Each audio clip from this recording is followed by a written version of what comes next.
Assalamualaikum warahmatullahi wabarakatuh. Halo semuanya, apa kabar? Dalam sejarah Islam, Nabi Yahya alaihissalam adalah sosok yang dilahirkan dari doa yang penuh keajaiban. Putra Nabi Zakaria alaihissalam ini dikenal karena ketakwaannya yang luar biasa sejak usia belia. Dengan hidup sederhana, beliau menyerukan kebenaran dan mengajarkan kitab Taurat kepada kaumnya. Namun jalan hidup Nabi Yahya alaihissalam penuh tantangan. Dalam keberaniannya menentang kezaliman, beliau menjadi korban kebencian penguasa yang lalim. Akhir hidupnya diwarnai pengorbanan besar, menjadikannya salah satu nabi mulia yang diabadikan dalam Al-Quran. Mari kita renungkan perjalanan hidup Nabi Yahya alaihissalam, yang penuh dengan hikmah dan keteladanan sebagai pelita iman bagi kita semua.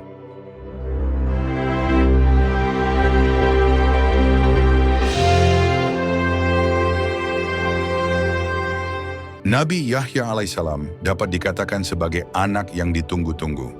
Nabi Zakaria alaihissalam, sang ayah, amat menginginkan buah hati. Beliau meminta kepada Allah Subhanahu wa Ta'ala tanpa letih, walaupun ia tahu bahwa memiliki anak sepertinya adalah hal yang mustahil karena istrinya yang mandul. Namun Nabi Zakaria teguh hati untuk terus berdoa kepada Allah, karena semua hal dapat terjadi jika Allah sudah berkehendak.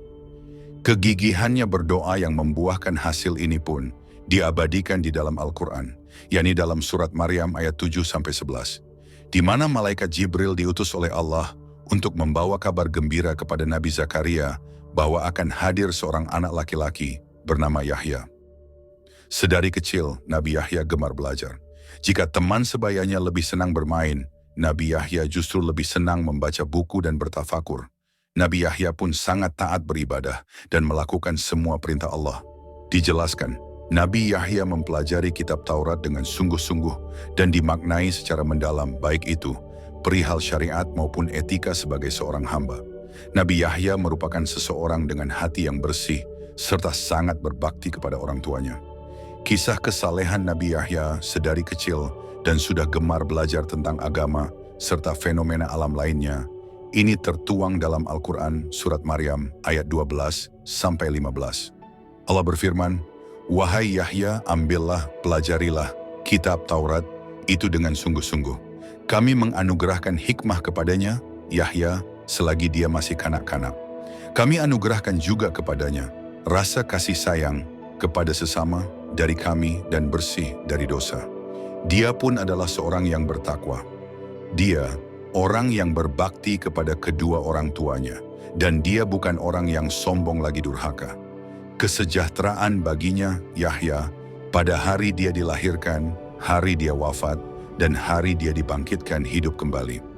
Nabi Yahya juga dikenal dekat dan sayang dengan para hewan, bahkan hewan buas sekalipun. Dalam sebuah riwayat dikisahkan, ada teman sebaya Nabi Yahya yang sedang melempari unta dengan batu. Melihat hal itu, Nabi Yahya pun menegurnya, "Wahai kawanku, unta ini adalah makhluk ciptaan Allah Subhanahu wa Ta'ala.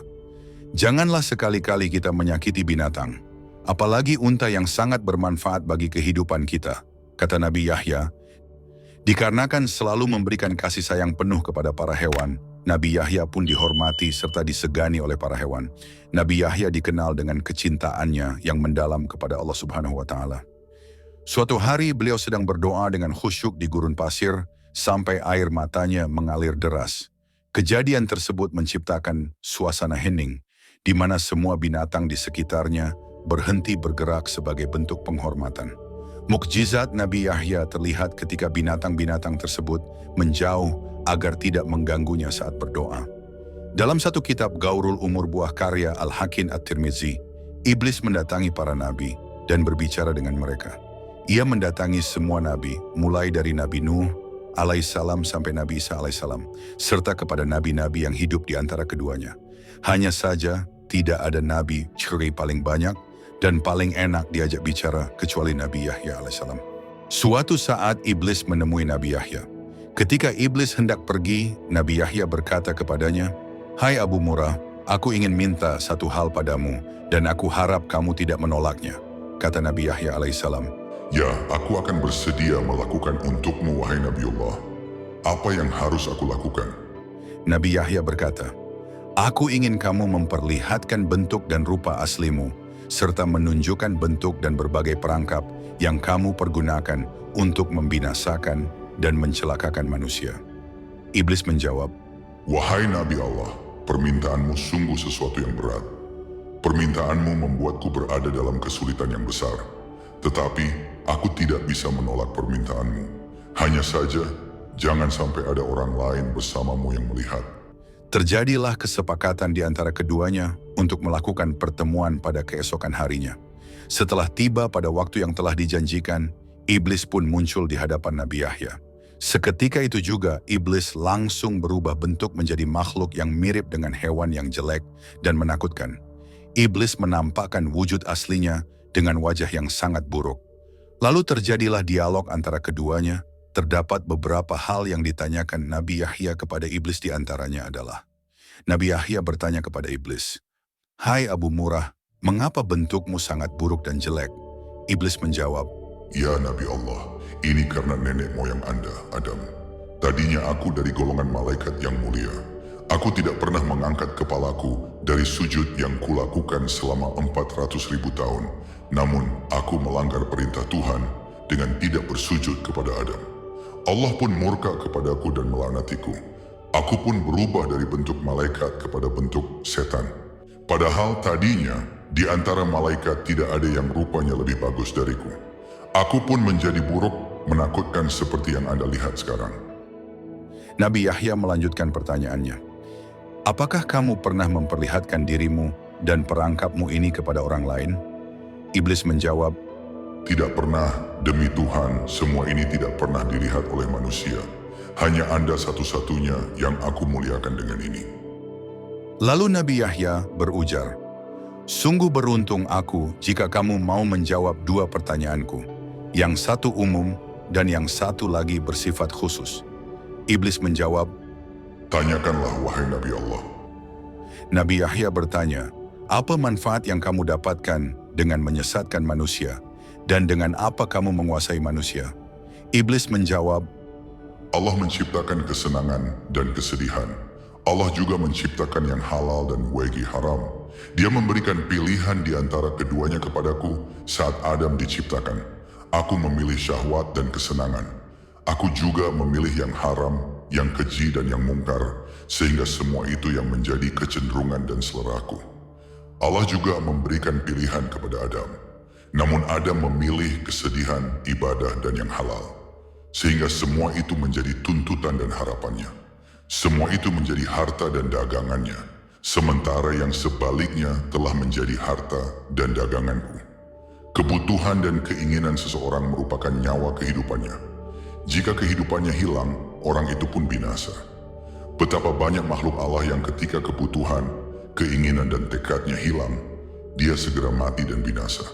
Demikian pula dengan hal ini, aku telah memilihnya sehingga menjadi syahwat, hawa nafsu dan hidupku.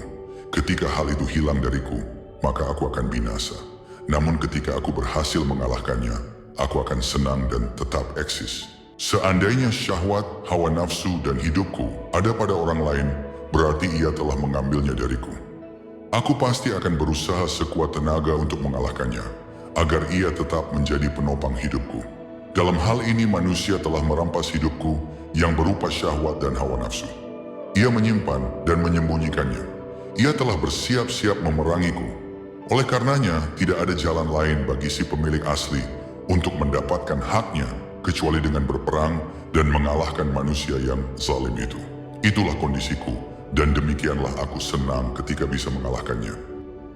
Nabi Yahya kembali bertanya, apa bentuk kezaliman manusia sehingga kamu mengatakannya zalim? Iblis menjawab, Bentuk kezalimannya adalah dia merampas hawa nafsuku dan menyimpannya di tempat miliknya. Kalaulah bukan karena kezalimannya itu, aku tidak akan berusaha memeranginya dan mengambil barang halal darinya, sebagaimana dia telah mengambil hawa nafsu dan barang haram milikku. Nabi Yahya bertanya lagi, bukankah tidak masuk akal kalau kamu ingin mengambil kembali hawa nafsumu, padahal kamu gembira kalau dia mempergunakannya dan bersedih kalau dia tidak mempergunakan hawa nafsumu dalam segala urusannya? Iblis menjawab, Kalau dia mempergunakan hawa nafsuku, aku tidak bersedih tetapi gembira, karena berarti ia telah memenuhi kebutuhanku. Aku malah bersedih kalau dia tidak mempergunakannya. Aku tidak meminta kebutuhanku itu karena ia telah mengambilnya dariku. Aku juga tidak berharap dia mengembalikannya, sebab hal itu telah melekat padanya. Namun aku ingin dia mempergunakannya. Ketika ia mempergunakannya, maka itu berarti dia telah memberikan kepadaku apa yang menjadi keinginan, pilihan dan hidupku. Dia adalah bagian dari diriku. Jika dia mempergunakan harapanku, maka itu berarti dia telah membuatku hidup dan bahagia. Pasalnya dia mempergunakan sesuai maunya. Akan tetapi, kalau dia tidak mempergunakannya, maka itu berarti hawa nafsu tersebut tersimpan seperti tahanan. Jika dia berada dalam keadaan terkekang dan terikat, padahal dia adalah nyawa kehidupanku, sehingga seolah-olah aku dipenjara dan terikat, maka aku menjadi sedih. Dengan begitu dia mengganti kehidupanku dengan kematian. Oleh karena itu aku berusaha dengan berbagai cara dan mendatanginya dengan segala tipu daya. Aku kerahkan segala perangkat dan sarana. Aku keluarkan semua hiburan berikut alat-alatnya. Lalu aku pukul, aku gerakkan, dan aku lambaikan dengan dia melihatnya. Dengan cara itu, dia mulai bermusik dengan semangat. Dia juga mempergunakan hawa nafsu yang ada padanya yang merupakan nyawa dan syahwatku. Aku pun menjadi hidup dan bahagia sampai dia menemukan jalan untuk bergerak dan terlepas dari pohon tersebut. Inilah yang belum aku sebutkan oleh siapapun juga semenjak aku diciptakan. Seandainya aku tidak melihat kelebihan dan kemuliaan yang Anda miliki, aku tidak akan menerangkan semua ini pada Anda. Nabi Yahya kemudian berujar, tinggal satu pertanyaan bersifat khusus dan pribadi yang ingin aku tanyakan padamu. Iblis menjawab, Ya, tanyakanlah. Nabi Yahya melanjutkan pertanyaannya, apakah kamu menemukan peluang untuk menggoda diriku dalam pandangan, ucapan lisan atau itikat kalbu? Iblis menjawab, Secara umum memang tidak ada. Hanya saja ada satu hal dari Anda yang menarik bagiku. Meski begitu, itu sudah cukup bagiku. Ada satu pintu utama yang bisa aku manfaatkan untuk menggoda diri Anda. Ketika mendengar pernyataan iblis tersebut, wajah Nabi Yahya menjadi suram. Ia bingung, hatinya sedih, jiwanya terperanjat dan kaget. Nabi Yahya berkata, apakah itu? Iblis menjawab, Anda adalah orang yang banyak makan. Kadangkala Anda terlalu banyak makan, sehingga menyebabkan pencernaan Anda tidak sehat. Kondisi Anda juga menjadi lemah, mengantuk, malas, dan gampang tidur. Kadangkala Anda tidur di saat Anda harusnya bangun di tengah malam untuk beribadah. Inilah yang menarik bagiku dari diri Anda. Nabi Yahya berkata, dengan kondisi tersebut kamu mendapatkan kesempatan untuk menggodaku? Iblis menjawab, Ya Nabi Allah, Nabi Yahya berkata, apa yang membuatmu gembira dengan itu? Iblis menjawab, Anda tidak mencamkan apa yang aku sebutkan pada Anda. Aku akan menggiring Anda pada sesuatu yang dibenci oleh Allah, yang tentu saja menjadi sesuatu yang aku sukai. Sebaliknya, sesuatu yang disukai Allah adalah sesuatu yang aku benci. Ketika manusia memilih sesuatu yang aku benci, aku tidak berdaya atasnya, sehingga aku berusaha sekuat tenaga untuk menipunya sampai dia memilih apa yang aku sukai. Semua itu aku lakukan karena hidupku bergantung pada apa yang aku sukai, disukai pula oleh manusia. Sebaliknya, kematian, kebinasaan, kehinaan, dan kelemahanku terletak pada apa yang aku benci dimanfaatkan manusia. Ketahuilah yang aku benci itu adalah barang halal, yang baik serta kesedihan. Yang aku sukai itu adalah barang yang haram, yang buruk serta kesenangan. Lalu Nabi Yahya berkata, sepanjang hidupku, hanya itukah kesempatan yang bisa kamu dapat dariku? Ya, tidak ada lagi kecuali itu. Nabi Yahya kemudian menegaskan, aku berjanji kepada Allah Subhanahu wa Ta'ala untuk tidak meninggalkan dunia dalam kondisi kenyang. Mendengar hal itu, iblis menjadi marah dan sedih sebab Nabi Yahya telah melakukan antisipasi tipu daya iblis. Iblis berkata, Anda telah menipuku dan membuatku kesal. Harapanku pun sirna dari menggoda Anda. lalu iblis pergi meninggalkan Nabi Yahya dengan sangat murka. Ibnu Katsir dalam bukunya berjudul Qasas al-Anbiya mengutip sejumlah riwayat yang memaparkan tentang pembunuhan Nabi Yahya alaihissalam. Putra Nabi Zakaria ini dipenggal lehernya oleh raja di Damaskus. Dalam kitab Al-Mustaqsha fi Fadail Al-Aqsha, Al-Hafiz Ibnu Asakir meriwayatkan dari Abbas bin Syub, dari Marwan, dari Said bin Abdul Aziz, dari Qusaim Maula Muawiyah, ia berkata, ketika itu Raja Damaskus, Haddad bin Haddad telah menikahkan putranya dengan anak perempuan saudaranya, Azil Ratu Syaidah. Salah satu kepemilikannya adalah pasar raja-raja yang ada di Damaskus, pasar yang memproduksi emas dan menjual budak-budak belian. Saat itu anak Raja Damaskus telah bersumpah menceraikan istrinya sebanyak 3 kali. Namun setelah itu ia ingin merujuknya kembali, maka ia meminta pendapat kepada Nabi Yahya. Lalu Nabi Yahya berkata, kamu tidak boleh menikahi wanita itu hingga ia menikah dengan lelaki lain dan diceraikan. Ternyata mantan istri anak Raja Damaskus itu tidak mau menerima saran dari Yahya. Ia sangat kesal dengan jawaban tersebut karena ia masih mencintai mantan suaminya. Maka wanita itu meminta kepada raja untuk memenggal kepala Nabi Yahya dengan petunjuk dari ibunya. Pada awalnya raja menolak permintaan itu, namun pada akhirnya ia menyetujuinya. Maka diutuslah sejumlah pasukan untuk membunuh Nabi Yahya yang ketika itu tengah melakukan salat di Masjid Jairon.